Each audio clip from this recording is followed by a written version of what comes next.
Hey there. So I'm Stuart Michelson. I am a MSHCI, that's Human Computer Interaction graduate from 2013 with a computing concentration.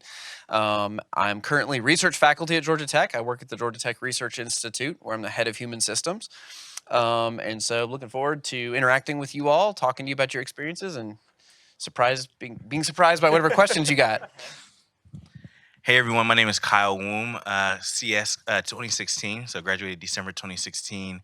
My threads were devices and info internetworks, and currently out in the Bay Area. Originally from Atlanta, moved to the Bay Area after I graduated college, and currently working at a early stage startup called Overflow, where we make it easy for nonprofits to accept stock donations and different types of assets like crypto, donor advised funds, and yeah, happy to share and meet everyone today. Wonderful. So y'all have taken very different kind of directions in your careers. Is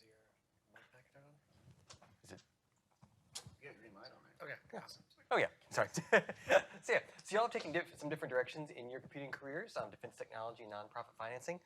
Can you share a little bit about how you decided to go in the direction that you did, or did you decide to go in the direction that you did, or you just kind of end up going that direction like I did? Yeah, happy to share a little bit about my journey. So while I was at Tech, I went to the College of Computing Career Fair. I hear it's now at Mercedes-Benz Stadium, which is insane to me. It used to be in Klaus when I was here, and I would go every year. And I actually started off as computer engineering.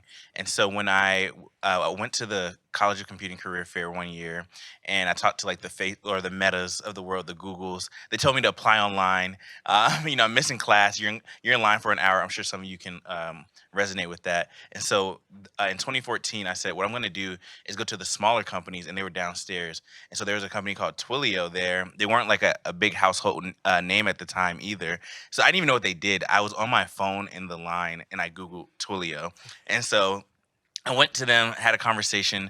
Long story short, was able to get an internship. So I interned there 2015 and 2016. And so they were pre-IPO when I interned there, and they IPO'd that second summer. And they didn't give us stock as interns, which I wish they did. But I really enjoyed that experience just to be able to see like that was my first time like working like professional experience. So working doing like production code, and it was just really cool. And so I did that for about 3 years. I was on their messaging team full time, and I just had the startup bug because I'm like, I'm doing this at a company. I've learned so much, and I have so many ideas. I'm like, why can't I apply this to, my career? Why can't I build something on my own? And so eventually, what I did was I left Twilio, and I started a company briefly called Shopper, and the idea was on-demand delivery for clothes. So similar to like an Uber Eats or Instacart model, but say you need to go get an outfit for an event, but you're in class or you're at work and you don't have time. The idea is that you would say, "Hey, these are the items I want." A personal shopper would go get those for you, bring them. You would you try on, and whatever you want, you keep, you pay for, and then anything you don't want, we would just take it back. So that was the idea. We applied to Y Combinator, the startup accelerator, and we didn't get in, but and they give great feedback too. And the big reason was they were saying how the unit economics for something like that is just really difficult because you have to pay for labor, things like that. And also, I was the only person that went all into on this startup. My co-founders, they decided not to, and I wasn't fully passionate about the idea. We didn't have funding. I was living off my savings at the time. I luckily paid off my student loans though, and so I was like, okay, what am I gonna do next? So we all kind of like walked away from that company Shopper, and this is at the beginning of the pandemic. And so I was trying to figure out what I was gonna do next. And so how I got into what I'm currently doing now at Overflow is so when I first moved out to the Bay Area in 2017, I went to this church, and so I had reconnected with one of the pastors there, and he had this idea for stock donations. And a lot of people that go to his church, they live in Mountain View, the heart of Silicon Valley, and so they wanted to give, but they didn't want to give cash, or maybe they just weren't very liquid and they wanted to donate stock. And the stock donation process, like stock donations have been around forever, but it's a very paper heavy process. You have to fill out a form. You have to ask the nonprofit if they have a brokerage account.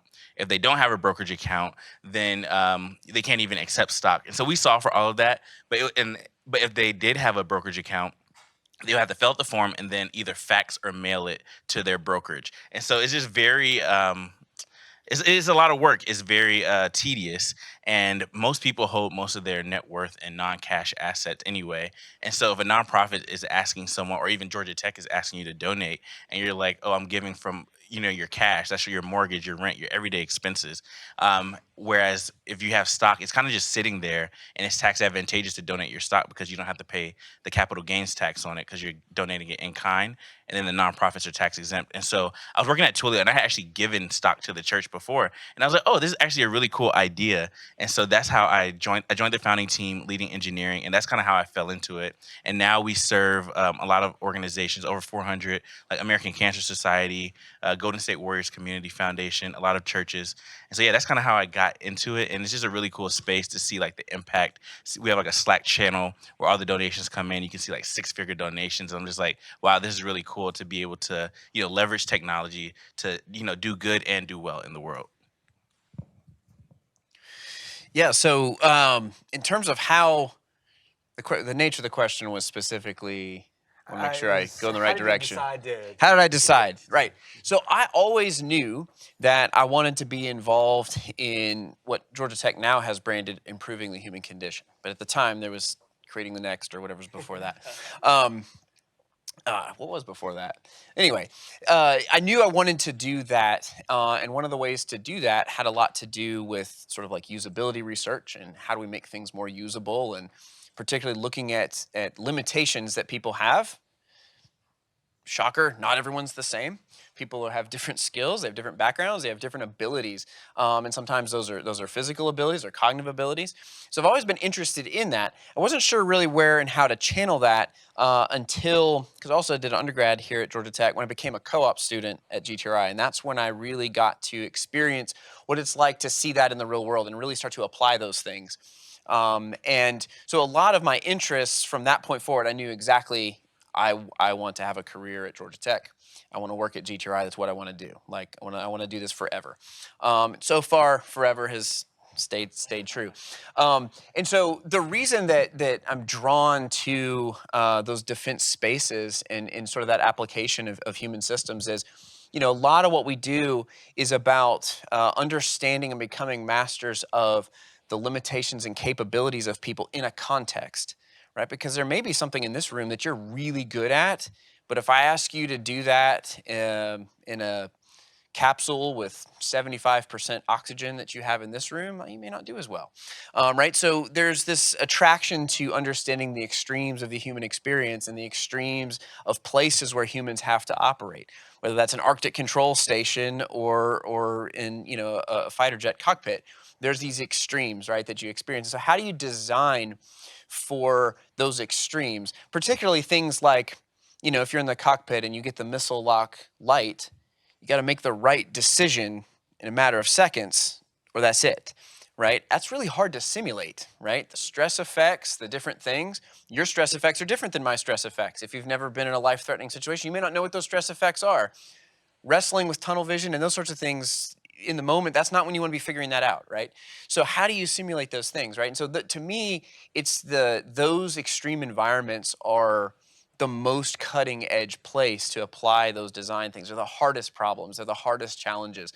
And so that's what drives me, and that's what a career at Georgia Tech has allowed me to chase time and time again. And so I've gotten to do work on those sorts of problem spaces in the ground domain, in the air, for undersea vehicles. I do a lot with battlefield robotics. What is the relationship that should exist between a man and a machine in those particular environments? And it's a variable thing. And unfortunately, the government is often like, well, it's the future, and so we're just going to automate all those things, right? Because it's the future.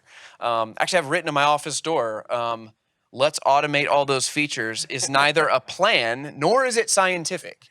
You actually introduce automation and you actually can increase human workload.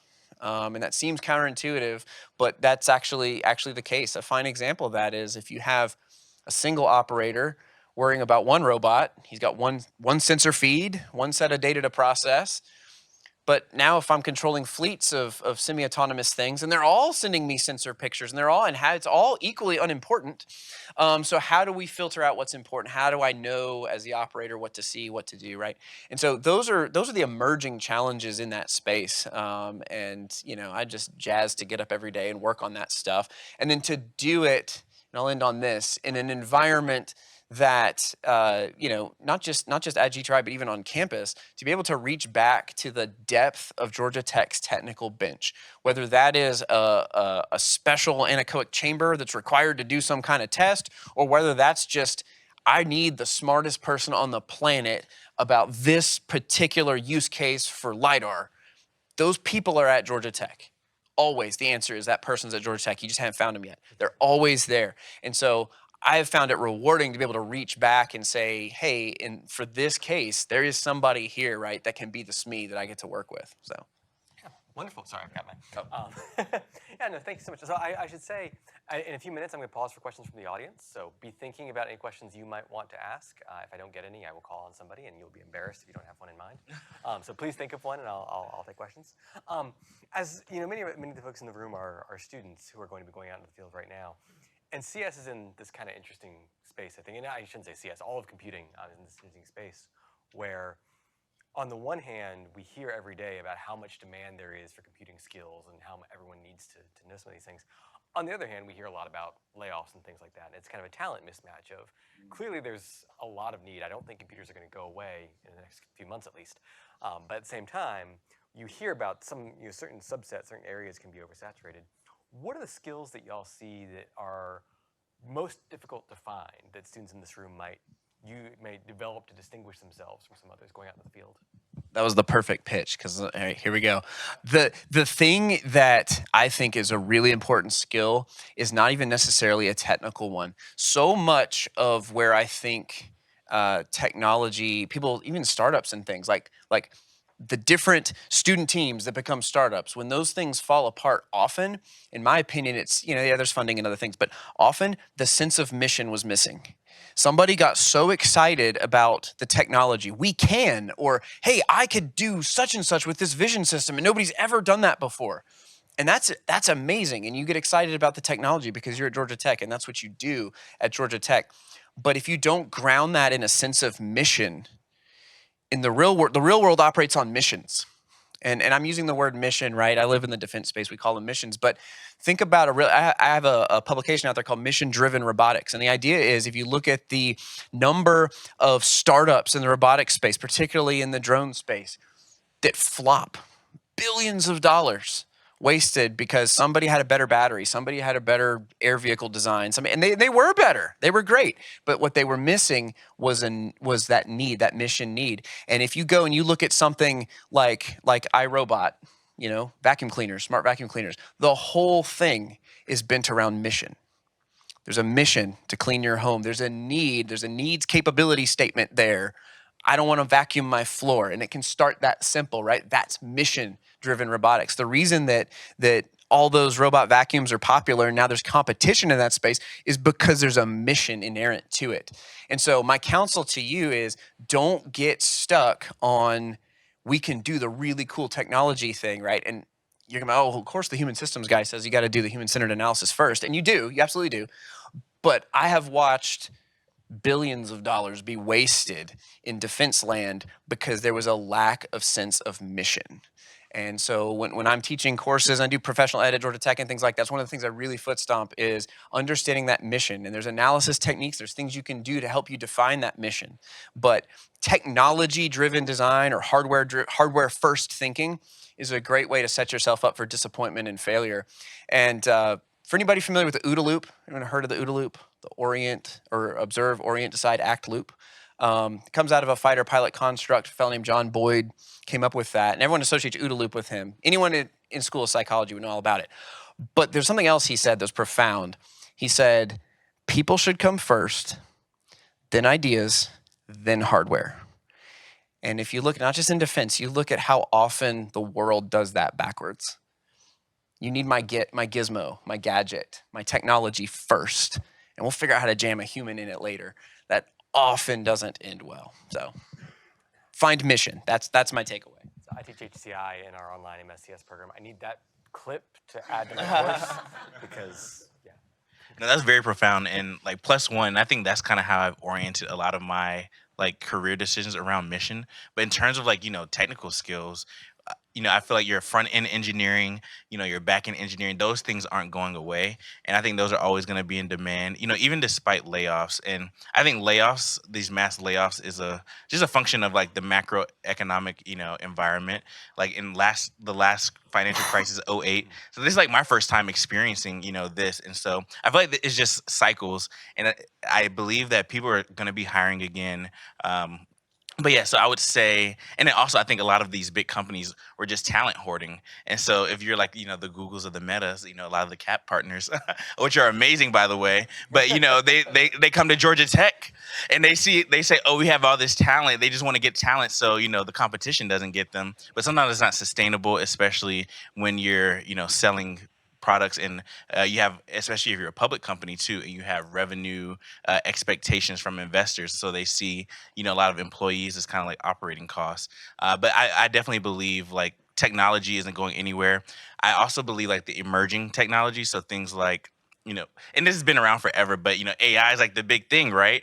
And so I definitely think a lot of companies are trying to implement things like AI. Like literally every company is trying to do it. Like how can we incorporate AI into our business? And so I think just having the skills, and I don't even have much experience in AI. That wasn't one of my threads here at Georgia Tech, but I definitely think it's a useful skill, especially if you can specialize and you're like that subject matter expert.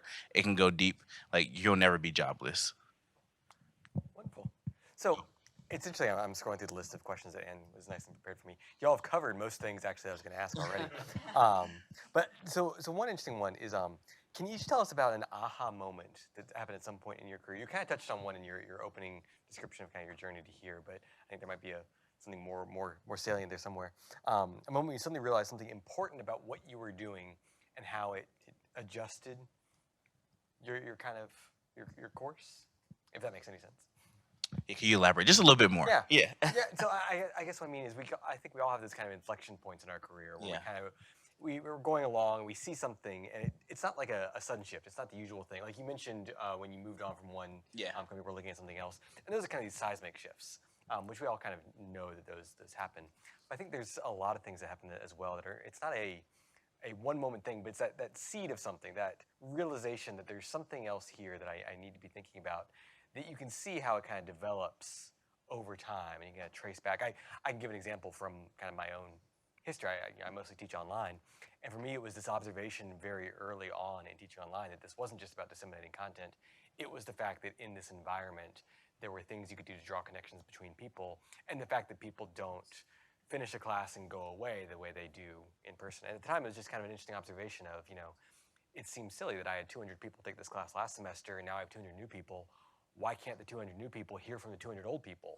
Usually it's a case that they're not in the room together. But online, that goes away. So it's just kind of like a little seed of an idea that's grown to impact various kind of different elements of what we do.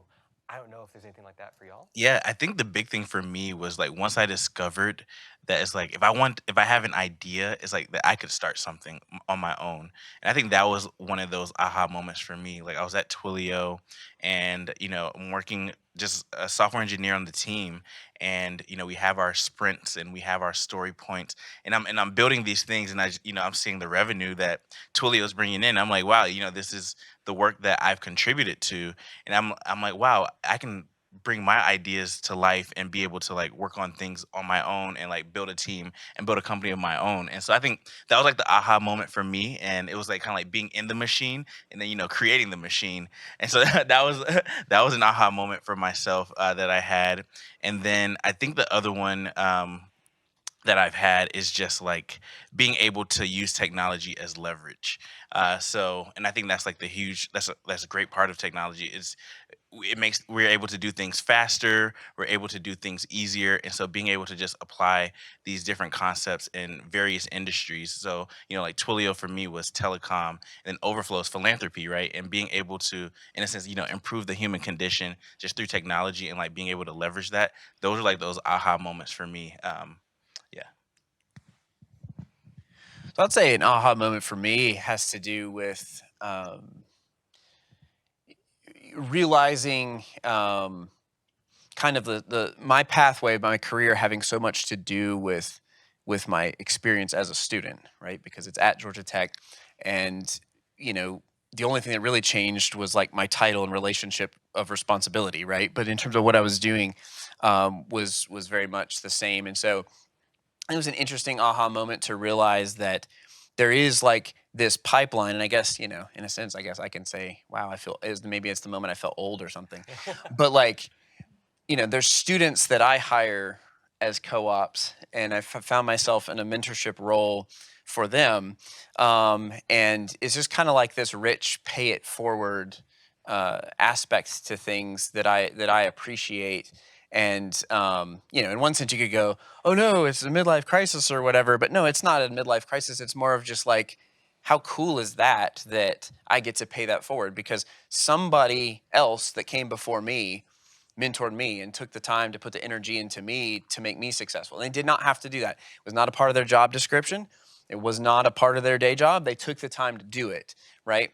And so, you know, I guess the aha moment of realizing that's not part of that guy's job description, and that's part of what you pay forward. And so I think that's the social aspect of how I'd answer that question. The technical aspect of how I'd answer that question is that, you know, being in the career field I'm in, often there's the one human systems or the one human factors person thrown onto a team of capital E engineers that are determined to build a system in their own image, hardware first, right?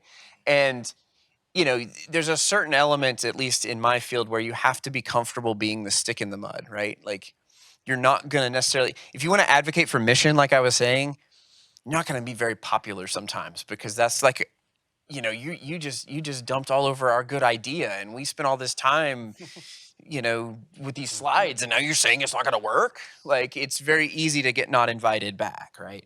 And so sort of an aha moment for me was like, hey, that comes with the territory.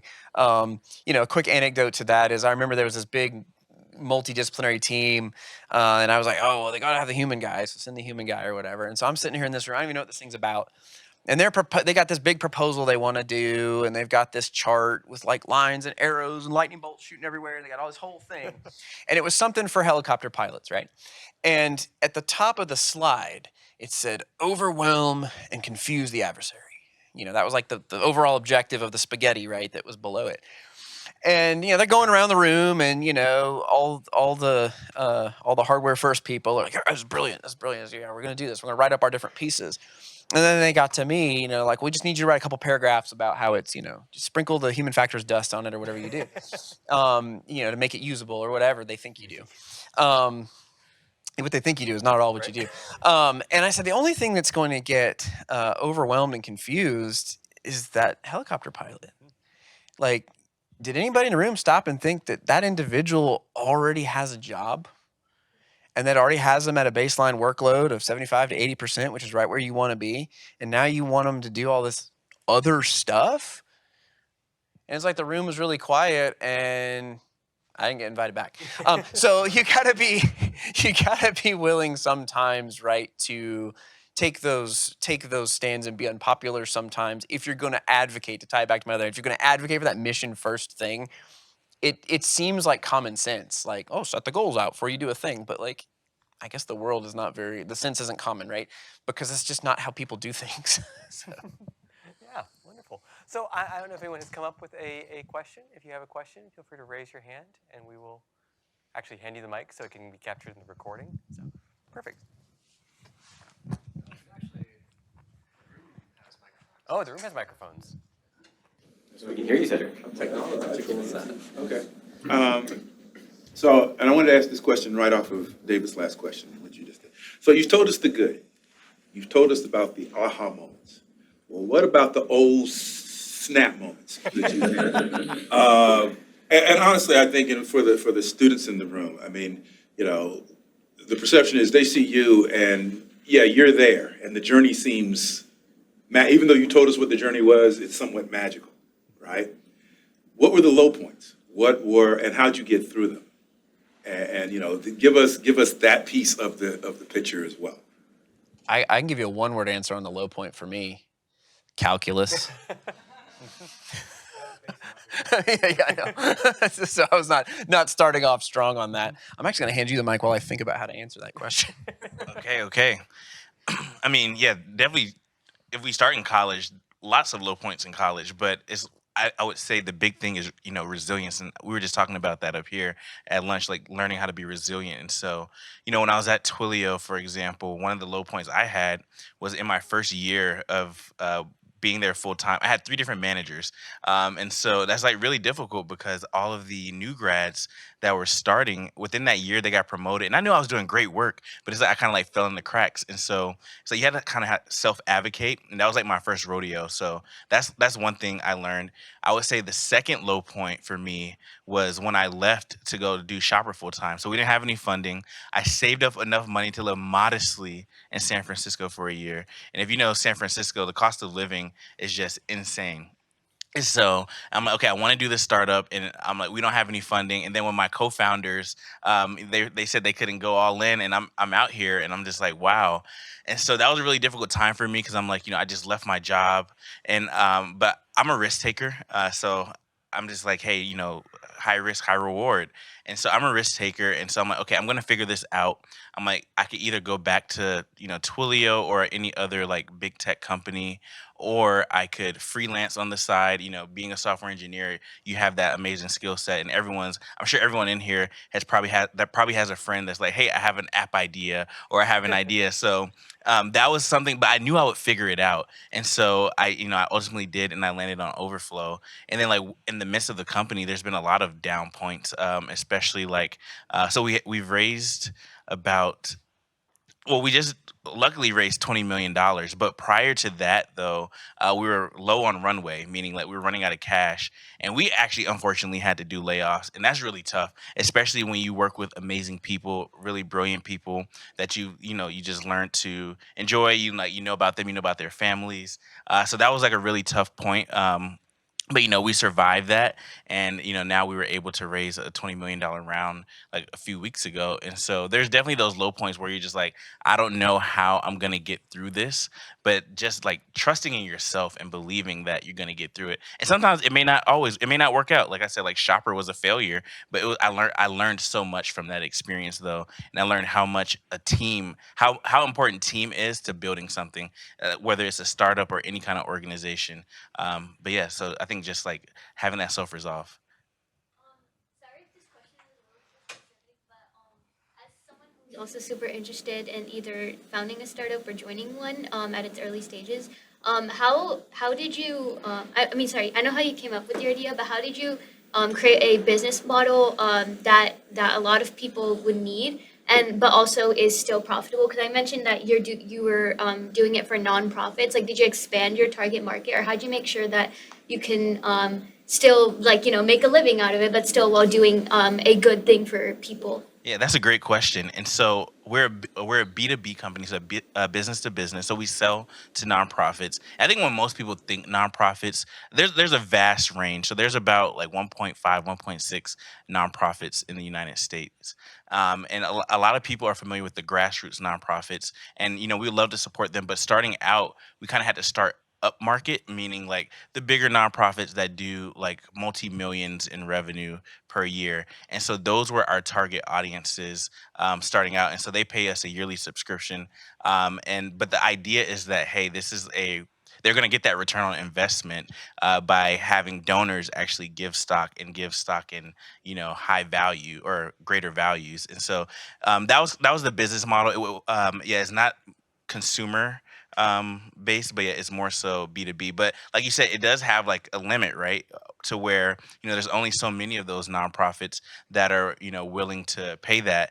But also one thing we think about is like in the nonprofit space, there isn't much innovation, and a huge reason for that is because of like willingness to pay, and things like that. So it's like if you're going to create good software and good products, like it comes at a cost, but in theory, that cost is you get that return on investment, 3x, 5x, 10x, of what you paid us. So that's kind of like the idea.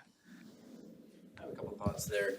So one of the things I think is important to think about is one of the things I do on the side is you may have heard of AVSI, the Association of Unmanned Vehicle Systems International. So I'm one of their competition directors. So they have different student competitions that they do, emphasis on student competitions, right? And the one that I run is the International Aerial Robotics Competition. So it's collegiate teams trying to solve a mission or a problem that's never been done before, but is technically possible. It's feasible, but nobody's ever done it before. And it has to be with a fully autonomous machine. No pre-programmed flight routines, interpret your surroundings in real time, that sort of stuff. And what is so interesting to me about watching all these different top tier schools participate in that is that the students look at, I mean, we market it as it's impossible mission, right? These are things industry goes, you can't do that. Like, the answer no on that. But these students are like, yeah, we can do that in our garage. We'll make this happen.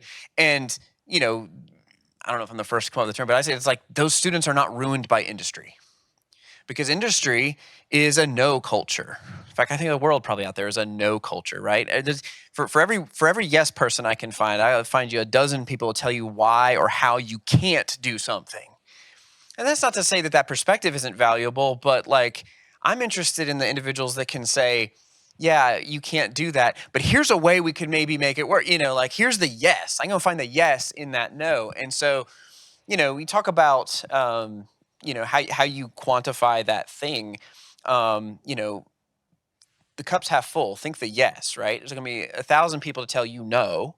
And you need to think about, well, is there another way, right? And if there's one encouragement, I would want everybody to leave college if they go off and if they don't do a startup, right, or if they go work somebody else's, don't get ruined by industry, because there's a kind of a big corporate Borg out there that is a no culture, and they'll absorb you into the no culture. And that no is not driven by, it's not technically possible, it's not a good idea. It's, well, the lawyers would never let us do that, and we could never afford this, and procedurally, blah, blah, blah, blah. But that's no culture stuff. You have a follow-up or? Yeah, for you. During your work as like at GTRI, did you ever get like those no's, or like I noticed that sometimes you might have, or y'all might have really cool ideas, but like they may be like, no, we don't actually need this or something like that. Like, could you give some instances and how you like made something better or like completely changed an idea? Yeah, that's a really good question. One of the things that the person that hired me initially, that was my mentor at GTRI, told me was, it doesn't matter what you call it if you can get the customer doing the right thing or getting you to do the right thing for them. And what he meant by that was, very often, nobody wants to pay for the human-centered stuff up front. Oh, this unmanned system, we want to pay for human stuff? You know, like, it's absurd what you'll get told. But you know, if somebody's like, hey, that sounds like an expensive whatever analysis, so I don't know what that is. What I really want is blah, blah, blah, blah, blah. And in so many other words, they're actually telling you what the product of that analysis would give them. Right. And so sometimes one of the ways you get around that no is it's like, oh, okay, you don't want a mission task analysis. Okay, what I'm going to do is I'm going to give you a functional decomposition that gives you outputs for interface design. And they're like, oh, yeah, that sounds valuable. That's a mission task analysis. You know, it's what you call it, right, can sometimes make a difference. And I don't care what you call it. Again, is get them to do the right thing, right? And so sometimes, particularly in my particular field, which is a little more niche of the human systems thing, is you have to advocate a lot harder in a way that, you know, the mechanical engineer doesn't. It's presumed that a lot of the other disciplines get to be at the table. And well, if there's anything left over, or if something goes wrong later, we'll call you in and tell you, you know, that's usually how that goes. Or even worse, it's, can you guys we designed a thing, like, can you just do the safety checklist or whatever, just bless it, you know? And so often that's very good. So there's a lot of no in there. In fact, there's more no than there's yes, because where we really want to be is at the beginning, at that mission engineering, at that, hey, there's an idea, there's a concept of operations. How can we define that around people? You know, I'll use tanks as an example, right? I do a lot of work with tanks, and, you know, we're replacing tanks. But you know what? If you look at all the historical tanks, they all kind of look like a tank. We all know what a tank looks like. It's a tracked vehicle with a cannon on it, right? Like, they're all relatively the same. But what's fascinating to me is the first tank was something new and radically different. There was nothing like this before. There was an operational need that this new radical thing solved. And so when we talk about making the next generation tank, it's frustrating to watch the assumption be, well, it must be a tracked vehicle with a cannon, instead of saying, well, why do you need a new tank? Should we even be investing in tanks? Does that even make sense anymore? Like, is that even the right answer? Like, no, those questions don't even get asked, right? It's presumed, well, it's going to be a certain thing. We're going to use it a certain way, right?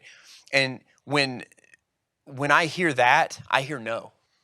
Like, no, we're not going to innovate. We're just going to make a newer, faster, stronger thing with a new name, right? But you're not innovating, right? And so advocacy, I think, is how you get to yes. Don't get hung up on what it's been called, even if that's what you learned in your class. Like, call it what you need to call it to get to yes, right? Because you all need to be in the yes business. Be the yes people, not the no people. And no yes person. Oh, sorry. Just as a last follow-up, how do you balance like we don't need this right now between, hey, you actually do need this, y'all just don't realize it yet because it's something so new that it's like innovative and it's not something that you have previous assumptions about. So it's not something that like you might be saying no now, but you're actually gonna need this. Like, how do you like investigate that? Since I'm also involved in like the human computer interaction perspective, and that's just something that I've always been like looking at whenever I think of ideas like that. So I'll give you the really fast answer. Cost. The data is there and it doesn't lie, right? Put that human stuff aside and, I'll show you your reactor meltdown. I'll show you bodies. I'll show you seasoned aviators sipping coffee in an aircraft on autopilot flying into a mountain to kill them because they don't understand what the system's telling them. I'll show you these things, right? It's cost. And so when you build these systems, like everyone's like, I want to advocate for the human. I want to advocate for the human. Yes, that's absolutely true. But the motivation, if you actually go look at the definitions for human systems integration and all, there's systems engineering processes that are around cost management. It's reducing life cycle cost. And those costs aren't just financial. There's manpower costs, there's opportunity costs. If we don't optimize how many people are required to do a thing and now we have twice as many people doing it, well, there's all these other things they could be doing, but now they can't because they're doing this, right? And so cost is one of the ways that you foot stomp that. And the data is so on your side on that. So that's what I would point you to. Cool. I think, sorry, I don't mean to cut anyone off. I think this goes until about 1 o'clock. So I want to make sure to get one last question in just because this is a nice closing kind of thing. If you could give yourself a word of advice from when you were a student, like people are now, what word of advice would you give? And then we'll wrap up. All right. Word of advice if I were a student. I think yourself as a past student, I should say. Specifically that you would yeah, give yourself. to myself. Yeah. I think, at my time at Tech, so I graduated 4.5 years. I did a major change. I started off as computer engineering, studied abroad. I would say, these are literally, I don't want to say these are your best years because the best is yet to come. But what I will say is leverage these opportunities. I have so many, make sure you network across. I know a lot of people try to network up when it comes to, getting opportunities. But for me, one thing, I was just very involved and I networked across. And so part of that is just and now I see that these relationships developing, tenfold. So now I have a lot of friends out in the Bay Area from Georgia Tech and they work at different companies. We're able to talk and collaborate. And so, but the biggest advice I would give myself though is just it's all going to work out. Just keep pressing forward. You're going to encounter difficult times. I encountered a lot of difficult times, but it's all going to work out. And, we're all learning and we're going to figure it out. I'll say people fund people. Remember that. Everybody looks at Shark Tank on TV and they don't know those people, right? And okay, one-offs happen, right? Sometimes that happens. But at the end of the day, people fund people. Position yourself to be in places to make relationship because people fund people. And it's really that simple. And it's not about going and trying to convince a bunch of people that you have no relationship with. I mean, you can be successful at that, but that's hard. Position yourself to have relationship, and then that people fund people thing, you'll have people that'll follow you through your career and have that type of network like he's talking about.